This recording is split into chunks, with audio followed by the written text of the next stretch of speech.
শুধু এই নয়, নবীর ভালোবাসায় আরো কত কি পাওয়া যায়। হাদিস শরীফ খুলে দেখুন, হাদিস শরীফে আসছে হযরত আব্দুল্লাহ বিন খুযাইফা নামে নবীর এক আদরের সাহাবী ছিলেন। নবীরে কেমন ভালোবাসতো, বিয়ের দিন রাত্র 12টা প্রায় বাইজা গেছে, নবীজি চিঠি দিয়া পাঠাইলেন খুযাইফার কাছে, চিঠিখানি নিয়ে দিবে। চিঠি নিয়ে একজন সাহাবী দৌড়ে গেলেন, গিয়া দেখেন বিয়ের রাত্র মাত্র বিয়ে হয়েছে, খানাদানার সামনে আস্তা মুরুগ সামনে হাজির, ডাকতেছেন, খুযাইফা মুরগির মধ্যে হাত দিও না, মাত্র বিয়েটা হয়েছে। তার আগে নবীর চিঠি আসছে, চিঠির মধ্যে হাত দাও। নতুন জামাই মুরগ সরাইয়া ওইটা দাঁড়ায়া গেছে, ইয়া রাসূলুল্লাহ কন্যা, আর যদি কোন ইয়া রাসূলুল্লাহ, ইয়া রাসূলুল্লাহ বলে দাঁড়াইয়া খুযাইফা চট করে চলে আসছো। হুজুর আমি সজাগ ছিলাম, বিয়ের রাত্র বিয়ে হয়েছে, খানার টেবিলে খানা আসছে, খানা খাই নাই, আপনার ডাকে চলে আসছে আপনার ভালোবাসার মালা গলায় লইয়া। এমনি সময় নতুন বিবির হাতের চিঠি, স্বামী একটু আসো তোমাকে দেখা দেয়, তুমি তো চট করে চলে গেলা, তোমাকে আমি দেখি নাই, তুমিও আমাকে দেখো নাই। ও স্বামী আমি বাধা দিব না গো, মহিলারাও কেমন মহিলা ছিলেন, বাধা দিব না, যুদ্ধে যাইবা, নবীর জন্য শহীদ হইবা, আমার কোনো আপত্তি নাই, চিনে যাও, পরিচয়টুকু নিয়ে যাও, কাল কিয়ামতে আমি যখন বলবো আমি শহীদের বিবি, তুমি যেন আমাকে বিবি বলে চিনতে পারো, সেই জন্য। চিঠি সিরা ফালাইলেন, নবী পাঠাইছে চিঠি, কারো চিঠি হাতে নিব না। আবার চিঠি গেলে রাসূল জিজ্ঞেস করলেন, কিসের চিঠি রে খুযাইফা? হুজুর আমার নতুন বিবির হাতের চিঠি দেখার জন্য বলছে, অনুমতি দিলেন, দেখে আসো। ওরে দরজার সামনে দাঁড়ায় ডাকতেছে, বিবি বিবি রে জীবনের শেষ দেখা। রাসূল বলছে প্রধান সেনাপতি হব, আমি যদি শহীদ হয়ে যায় এই দেশে আর দেখা হবে না রে বিবি, দেখা হবে রে হাসরের ময়দানে। বিবি বলেন, স্বামী ঘরের ভিতরে আসো। না না, ঘরের ভিতরে যদি ঢুকি তোমার দিকে যদি ভালো করে তাকাই, হয়তো নবীর মহব্বতের চাইতে তোমার মহব্বত বেশি হবে, আমার যাইতে বেশ দেরি হয়ে যাবে। না না আর দেখবো না, আমি তোমাকে দেখেছি, তুমি আমাকে দেখে দাও। এই বলে বিদায় হইয়া নবীর সামনে হাজির। সকালবেলা যুদ্ধ চলে গেলে যুদ্ধ করতে করতে নবীর আদরের প্রধান সেনাপতি শহীদ হয়ে গেছে। এই খবর যখন বলতে যায়, নতুন বিবি আওলাকে সে পাগল বেশে ঘর থেকে দৌড়ে বাহির হয়। রাস্তায় যাকে পাই জিজ্ঞেস করেন, যুদ্ধের থেকে আসছেন, হুনাইনের ময়দান থেকে আসছেন? আমার স্বামী আব্দুল্লাহ বিন খুযাইফা বলে শহীদ। কে বলছে?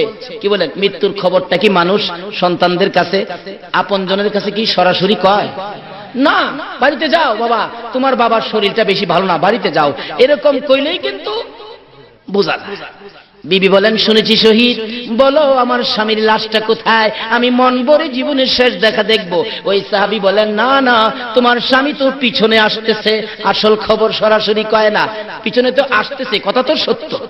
আরেকজনকে পাইলেন, কোথায় যাও? যুদ্ধের ময়দানে। আমার স্বামী বলে শহীদ, গো দেখতে যায়। কে বলছে? তোমার স্বামী পিছনে আসতেছে। এইভাবে যাইতে যাইতে হযরতে আবু বকরের সাথে দেখা।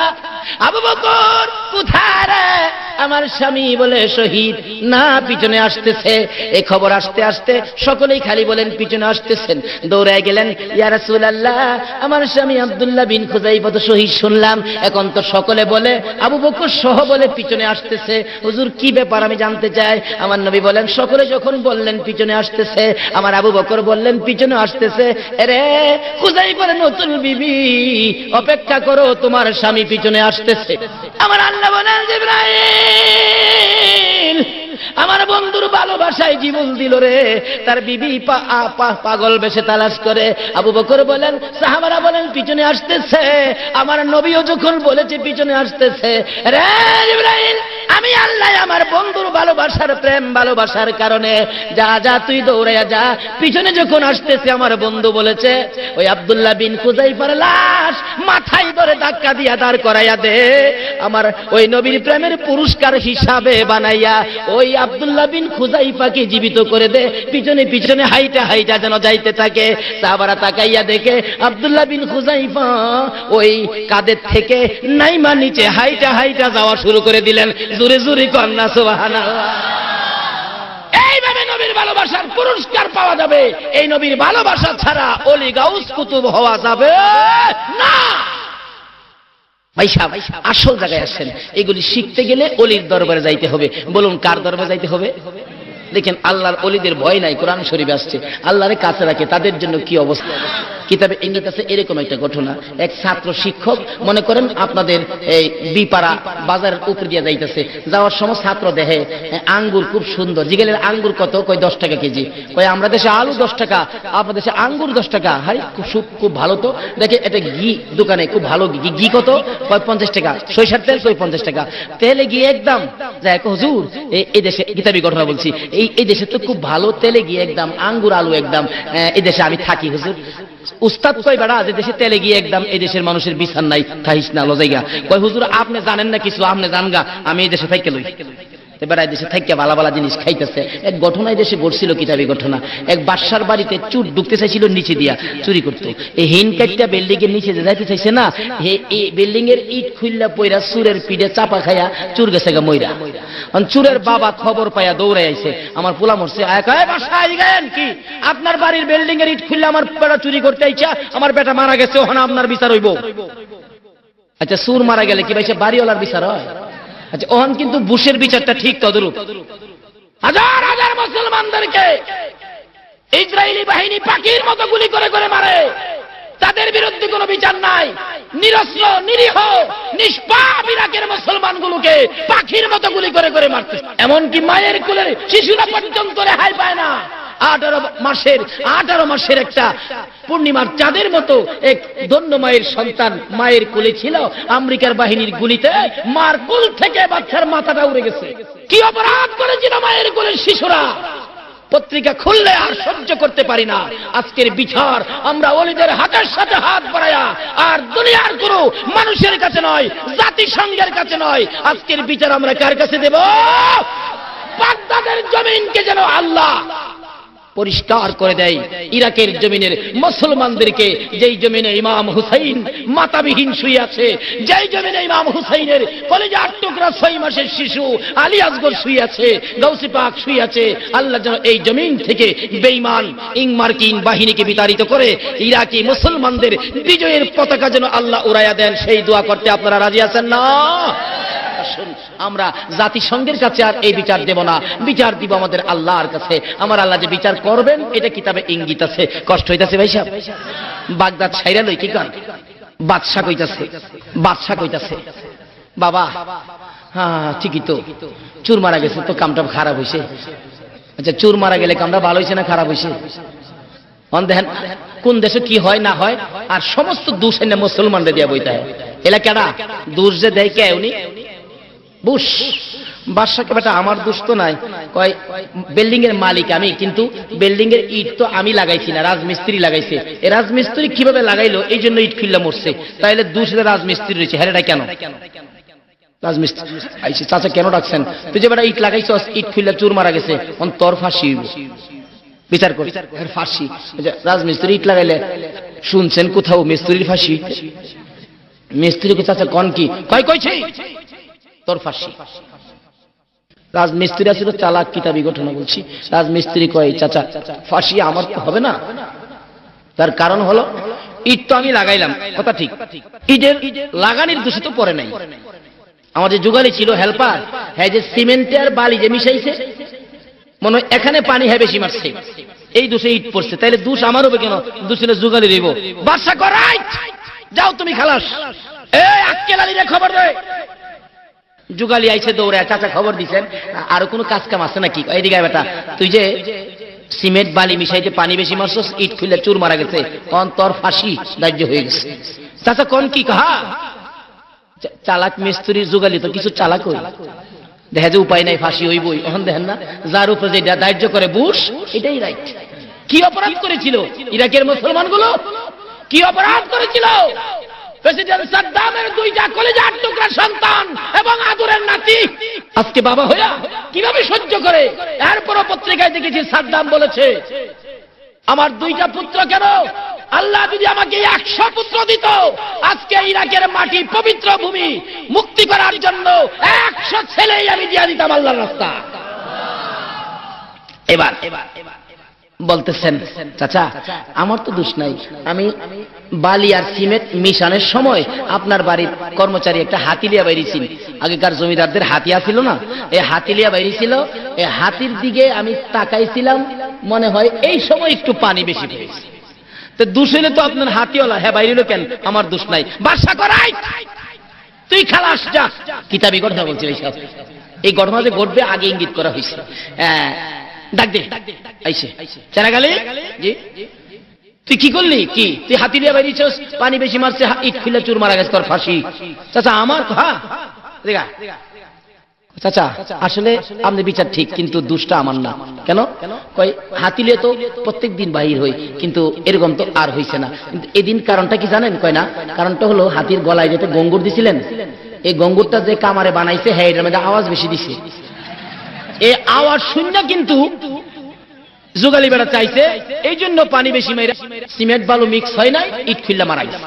বাদশা করাই তুই খালাস, খবর দে ওই হাতিওয়ালা রে, ওই কামার রে, গঙ্গুর যে বানাইছে। কামার বেড়া তো ভাই সারাদিন আগুনের কাছে থেকে লোহা পিটাইতে পিটাইতে শরীর একবারে কঙ্কাল হয়ে গেছে। মিয়া কি বেড়া জিগায় দাও বানাইবেন? আমার কাছে তো দাও বানালেই মানুষ নাকি খন্তি বানাইবেন না কুড়াল? শুন কি বাদশা পাঠাইছে তোমার কাছে, বেচারা আগুন টাগুন ফালাই ওইটা খাবে কাঁপতাছে, দুর্বল মানুষ তো, আলাগ গরিব মানুষ। বাদশা পাঠাইছে আমার কাছে, কপালটা বুঝে আমার ফিরছে।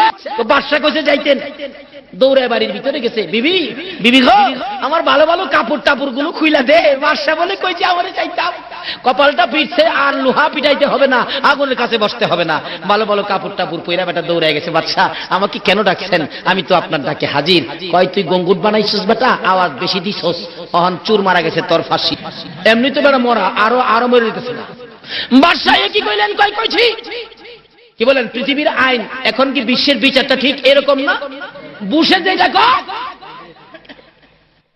নির্দোষী মানুষগুলোকে বুশের ইঙ্গিতে গুলি করে করে মারা হচ্ছে। এই বুশ বিলিয়ন একটা পিঁপড়া বানাইবার ক্ষমতা তোমাদের আছে কিনা? একটা পিঁপড়া মারলেও তোমাকে জবাব দিতে হবে। আর আল্লাহর অতি আদুরে একক ইচ্ছায় সৃষ্টি এই মানুষ জাতিকে এইভাবে মারতেছো, আমার আল্লাহ আর সহ্য করবে না। বাগদাদের জমিনকে, পবিত্র ভূমিকে নিশ্চয়ই আমার আল্লাহ পবিত্র করে ছেড়ে দিবেন। সকলে বলুন আমিন। এবার বলতেছেন চাচা ফাঁসি দিবেন? আমি কথা বলতে পারি, কোনো কথা নাই, তুই আওয়াজ বেশি দিয়ে গঙ্গুট বানাইছিস। ঠিক আছে দেন, কি করব কি করব। নিয়ে গেছে ফাঁসির কাষ্টে, কিতাবি ঘটনা বলছি, নিয়ে ফাঁসির কাষ্টে দিবে। ফাঁসির কয়রা জল্লাদ গলাত লাগাইতে চাইতেছে, এত হ্যাংলা ছিল লোকটা। ফাঁসির কয়রা গলাত লাগবে দূরের কথা, মাথার থেকে মাথা দিয়ে বাইরে নিচে পড়ে না। বেশ কয়েকবার চেষ্টা করলেন, লাগাইতে পারলেন না। অবশেষে জল্লাদ বিরক্ত হইয়া খবর দিলেন, বাদশা কি আসামি দিলেন, এটা তো লাগাইতে পারি না। বাদশা কো রাইট, ছেড়ে দাও। ছেড়ে দিছে বলে জল্লাদ কইতে, আপনি যে রায় করলেন, রায় তো কার্যকর করতে হবে, অন কারে দিয়া করব? বাদশা কই তাইলে দেখো এই মাপের গলা কার আছে দেখো। ঘুরতে ঘুরতে ঘুরতে ঘুরতে ঘুরতে ঘুরতে যাইয়া দেখে ওই যে বিদেশি বলছিল উস্তাদের, হুজুর আপনি জানগা এই দেশে থাকি। উস্তাদ বলছিল এই দেশে কিন্তু বিচার পাইবে না। আপনি কি জানেন মিয়া, জানগা আপনি গিয়া মাপ দিয়া দেখে দেখেন না, আমরা দেশের বিদেশ থেকে যাই দেখেন না মাশাআল্লাহ ফল ফলা দেখাইয়া, আর এই কিসিমের খাইছি তো মাপ দিয়া দেখে একেবারে সুতাই সুতাই লাগছে। নাম কি? আমি তো বিদেশি। ও বিদেশি? বাদশার কাছে জমা দিয়ে পাইছি এমুক জায়গায় আছে একজন বিদেশি। সকালবেলা পুলিশ পাঠাইছে, দইরা আনছে। হ্যাঁ, বাদশার সামনে দাঁড়াইছে। হ্যাঁ, বাদশা কয় তুমি কি বিদেশি? হ্যাঁ। এই ঠিকানা? বলে হ্যাঁ। আসো। বাদশা আমাকে কি বেকার ভাতা দিবেন? কয় বেটা চুর মারা গেছে, অন্তর ফাঁসি হবে। চিন্তা করেন, চুর মারা গেছে, কার ফাঁসি? এবার মাপ দিয়া দেখে লাগে। বাদশাকে বেটা তোমার গাড় মোড়া দেখিয়া তোমার ফাঁসি, কারণ এই মাপের গলা আর পাই না, ফাঁসির কাছে লাগাইবার লাগিয়া। কই আমার কি দোষ? কি কয় দোষ এটাই তোমার গাড় মোড়া। আচ্ছা অন কি বুশের বিচারগুলি ঠিক এরকম না? যে দেশে তেল আছে এই দেশে আক্রমণ করো। বিচার শুরু হলো। কি বিচার? মোটা বেটারে লইছে গলা মোটা, খেলা আছে লাগাইছে। জল্লাদ কয় ওজো বাদশা আলমদার লাগে। সময় কতটার সময়? 12টা 1 মিনিট। মাইপা দেখছে ঠিক আছে, মানুষ খারাইছে ফাঁসির কাষ্ট, ছেলেটা কাঁদতেছে। বিদেশি মানুষ, বিদেশি বিদেশি। হায় রে হুজুর কইছিন রে এদেশে খাইস না। হন বুঝলাম হুজুর কইছিন আল্লাহ ওদেরা তো কইছিন এটা এটা মান্য না। এর হোক তো অনেকে ঢুকছেন ভাই সাহেব, এর লাগি তো গলাত ফাঁসি। হুজুর যে কইছি ওখানে হুজুরের দাম হয়েছে, আগে হিসাবের দাম নাই। কান্দে। বাদশাকে কি আমার হুজুরের কাছে একটু দেখা করে আসি, হুজুরের কাছে দেখা করে আসি। যাও অনুমতি দিলাম। গিয়া হুজুরের পাওয়া দিয়ে কান্দাছে, হুজুর ওর দিন আপনার চিনছি হুজুর। হুজুর কিছে? তো আমার তো ফাঁসি রায় হয়ে গেছে। কবে আগে তো কইছিলাম আমার কথা হইনা চল হুজুর পাওয়া ধরি আপনি আপনার কথা হইনা চল অন কি লাভ হইব হুজুর কয় আচ্ছা ঠিক আছে চল চল আজাই আমি যাবো রাস্তা গিয়া কই হুজুর আমার কি হইব আরে আমি থাকতে তোর চিন্তা করিস না আজাই রাস্তা গিয়া কই তোর যখন ফাঁসি দিতে চাইবো আমি তোর ধাক্কা মেরে ফেলাই দিয়া আমার গলাটা বাড়াই দিব আর আমারে দিকে চাইলে তুই আমার ধাক্কা মেরে ফেলাই তোর গলাটা বাড়াই দিবি হুজুর তারপরে কি হইব কি হইবা আমি বুঝলাম না তুই রাহরিস না তোর কিছু কোন লাগতো না আমাদের একটা কথা আছে না উস্তাদের মায়ের জানি কোন সময় শেষ মুহূর্ত এবার কয় চল যাইতেছে একটু গিয়ে হুজুর কি হইব আমারও পাইব কি কবে আমি তো চিন্তা করছি উস্তাদের মায়ের যায় কয় বাদশা আরে ফাঁসি রাই দিছেন তাড়াতাড়ি ফাঁসি দেন কই কি রে আয়া কই বাঁচাইবো আর তাড়াতাড়ি দিত কই তাড়াতাড়ি দেন লাগাইতেছে পরে গিয়া উস্তাদ গিয়া ধাক্কা মারে হ্যাঁ না না হ্যাঁ হ্যাঁ আমার ছাত্র আমার তুই আমার হুজুর দিবেন বাদশা কই দিকে দুজনে দিকে এই ফাঁসির রশির মধ্যে লাগিয়ে মরবার লাগে দুয়ারা পাগল মানুষ বাঁচতে চায় আপিল করে আবদার করে আর তোরা দুয়ারা হমানে মারতে চাস ব্যাপারটা কি এই মুরব্বী মিয়া এদিকে কি ব্যাপার মুরব্বী কইতাছে উস্তাদ কইতাছে হুজুর বিশ্বাস হুজুর কইতাছে বাদশা আসল কথাটা কই শুনবে না কি আজকে রাতে স্বপ্নে দেখছি এই ফাঁসির রশিটা যার গলাত লাগিয়া মরবো হ্যাঁ হগলের আগে বেহেশত যাইব পিতাবি ঘটনা বলছি এই জন্য ভাবলাম হ্যাঁ ছাত্র পোলাপান মানুষ হ্যাঁ এখন যাইতে কি লাগিয়া হ্যাঁ আরো কিছুদিন দুনিয়া খায়া যায় এক না আমি বুড়া হয়েছি আমি আগে যাই বাদশা কর তাই নাকি তাই না হলে কইছি আজকে কি আমার সামনে আমার রাজ্য থেকে তোমরা আগে বেহেশত যাইতা এই দুয়ারে বের কর জানায় দাও সারা দেশে বাদশা আনুষ্ঠানিক ভাবে আজকে বেহেশত যাইব এই রশি আমার গলায় অপেক্ষায় থাকুন এই নিরপরাধ মুসলমানদেরকে নির্দেশ দিয়ে যারা পাখির মতো গুলি করে করে মারাইছে এই বুট বিলিয়ারের আর বেশি দিন বাকি নয় বিচারের ধার্য বিচারের রায় হয়ে গেছে একদিন বেশি দিন আর বাকি নয় সমস্ত পৃথিবীর মানুষ মিলে রায় করবে বুট বিলিয়ারের গলায় ফাঁসি এই বিচারটুকু দেখার দরখাস্ত আল্লাহর দরবারে করতে রাজি আছেন কিনা কর আজকে আমরা এই দরখাস্ত করব এই পবিত্র ভূমি মক্কার পরেই তো মদিনা মদিনার পরেই তো বাগদাদ আজকে এই বাগদাদের ইজ্জত আল্লাহ যেন রক্ষা করেন এই বাগদাদের পবিত্র ভূমিকে পবিত্র করে ইং মার্কিন বেঈমান বাহিনীকে বিতাড়িত করে বিজয়ের পতাকা যেন মুসলমানদের কলিজা যেন ঠান্ডা করে দেন সকলে বলুন আমিন।